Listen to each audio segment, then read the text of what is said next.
वाक़या करबला हौसले का नाम है, दलेरी का नाम है। सुने बात असल में क्या थी, बड़े ठंडे दिमाग से मेरी बात को समझिएगा।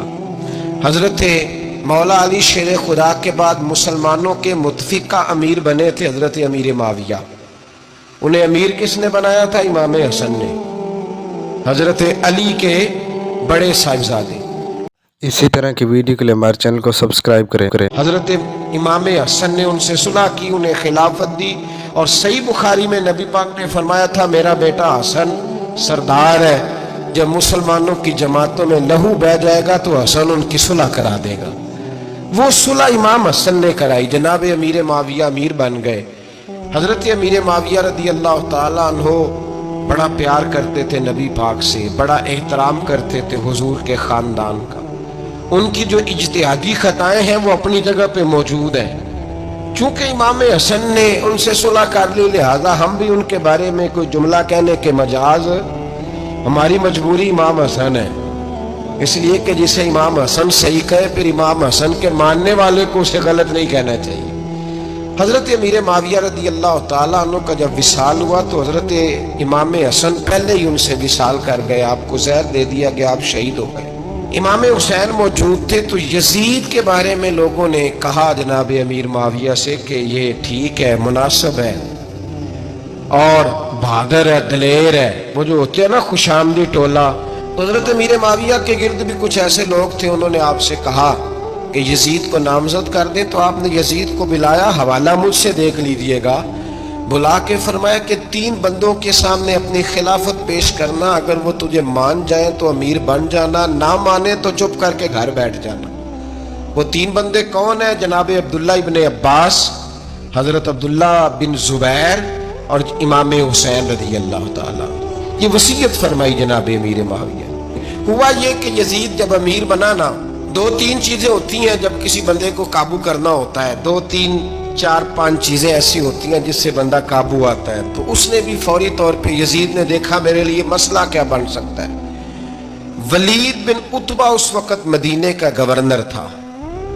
यजीद ने उसको खत लिखा कि अमीर अरब का रिवाज आज भी है कि जब तक नए खलीफा की बैत नहीं हो जाती, पुराने के इंतकाल की खबर ही नहीं देते, उसको रखे रखते हैं। ये उनका तरीका है। वो कहते हैं कि वली अहद अच्छी तरह कब्जा कर ले फिर बताएंगे।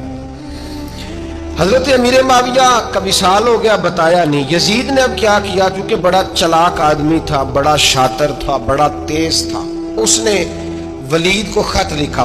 कहने लगा कि फौरी तौर पे अब्दुल्ला इब्न अब्बास को बुलाओ और उससे कहो मेरी बैत करें।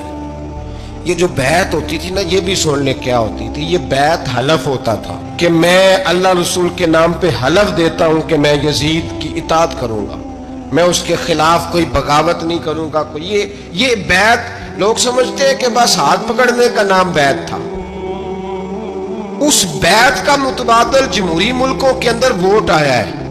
तो कहा बैत करें, हजरत अब्दुल्ला इब्न अब्बास को भी बुलाओ, अब्दुल्ला बिन जुबैर को भी बुलाओ, इमाम हुसैन को भी बुलाओ। इमाम हुसैन आधी रात के वक्त बैठे थे मस्जिद नबवी में, चूंकि 5 नमाजों की आप इमामत करते। इमाम हुसैन नमाज पढ़ा के शाह की बैठे थे जनाब अब्दुल्ला बिन जुबैर। अब्दुल्ला बिन जुबैर कौन थे? ये नबी पाक सल्लल्लाहु अलैहि वसल्लम की पुप्पी पोते थे और जनाब सिद्दीक़ अकबर के नवासे थे हजरत अब्दुल्ला बिन जुबैर। और जनाब जुबैर बिन अवाम अशरा मुबशरा से अभी हैं, उनके बेटे थे। बहुत जीरक आदमी थे। ये भी इमाम हुसैन के पास बैठे। अब्दुल्ला इब्न अब्बास भी थे जो हुजूर के चचा के बेटे हैं, इस उम्मत के पहले मुफस्सर है कुरान पाक। ये लोग बैठे थे। तो वलीद ने एक बंदा भेजा, उसने आके कहा जनाब आपको गवर्नर साहब ने बुलाया है। तो अब्दुल्ला बिन जुबैर कहने लगे हुसैन इस वक्त बुलाने की बात समझ में नहीं आई। तो इमाम हुसैन बड़े बसीरत वाले थे, अल्लाह ने बसीरत दी थी। कहने लगे अब्दुल्ला आपको समझ नहीं आई, मुझे समझ आ गई, अमीर माविया विसाल कर गए और ये हमें जो बुलाया गया है ना, ये यजीद की बैत के लिए बुलाया गया है। तो कहा फिर आप आधी रात को ना जाएं, आपके लिए खतरा होगा। तो इमाम हुसैन फरमाने लगे खतरा हुसैन को नहीं होता। नहीं कहा फिर भी आप मेहरबानी करें, जरा एहतियात से जाएं। तो जनाब अब्दुल्ला इब्न जुबैर ने, अब्दुल्ला इब्न अब्बास ने 14 बंदे नेज़े दे के, तलवारें दे के इमाम हुसैन के साथ भेजे।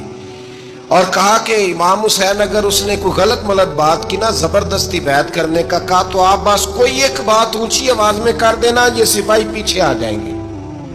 امام حسین ان 14 بندوں کو لے کے گورنر ہاؤس پہنچ گئے۔ جب آپ وہاں پہنچے، اس نے بتایا، اس نے کہا جی حضرت امیر معاویہ انتقال کر گئے اور آپ نے یزید کی بیعت کرنی ہے۔ تو امام حسین فرمانے لگے میں چھپ کے بیعت نہیں کروں گا،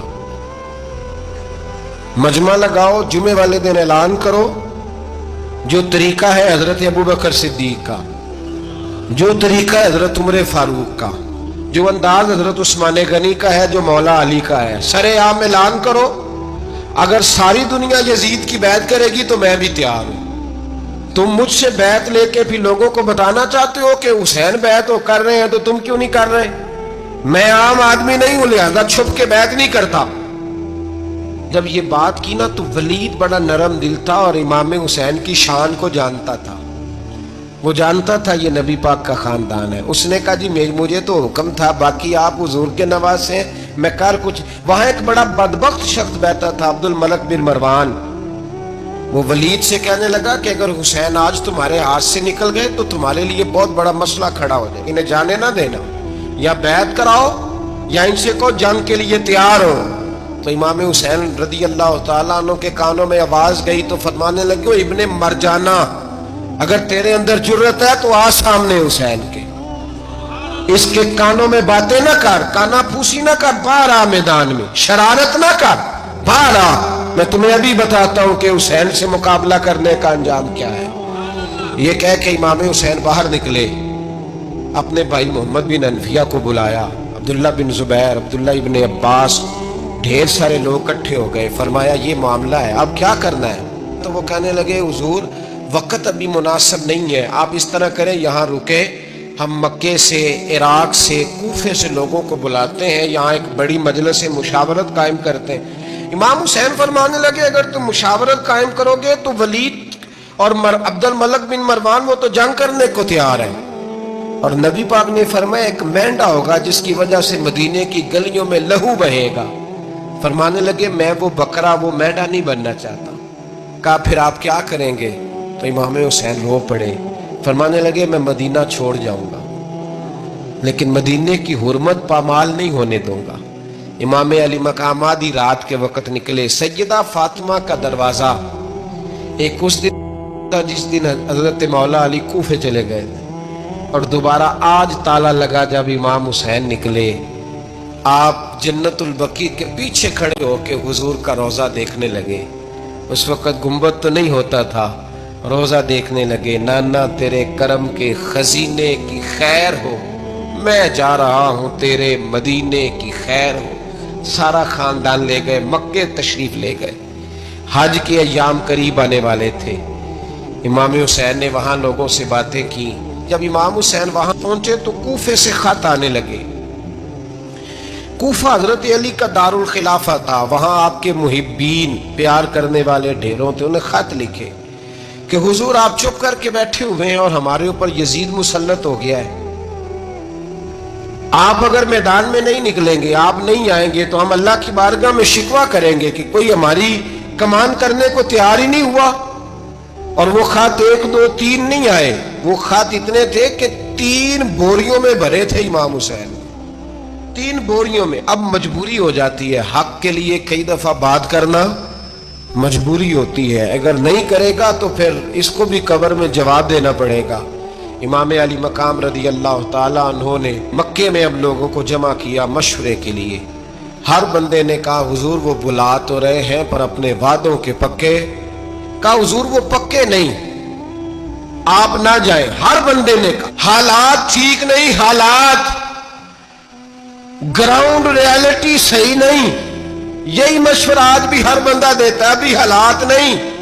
اتنے خراب حالات کبھی نہیں ہوئے تھے جتنے امام حسین کے دور میں تھے، لیکن فرمایا میں دین کے خلاف غلط حکمران کو مسلط ہونے کی اجازت، بول کے بتائیے، بول کے، غلط حکمران کو مسلط ہونے کی اجازت مزاحمت کروں گا، مخالفت کروں گا۔ امام کہنے لگے کوئی بات نہیں، وہ میرے ساتھ چلے نہ چلے لیکن میں کوفے جاؤں گا، وہ لوگ میرے ساتھ کھڑا ہونے کو تیار ہیں تو وہ جھوٹ اسی طرح کی ویڈیو کے لیے ہمارے چینل کو لائک شیئر اور سبسکرائب کرنا نہ بھولیں.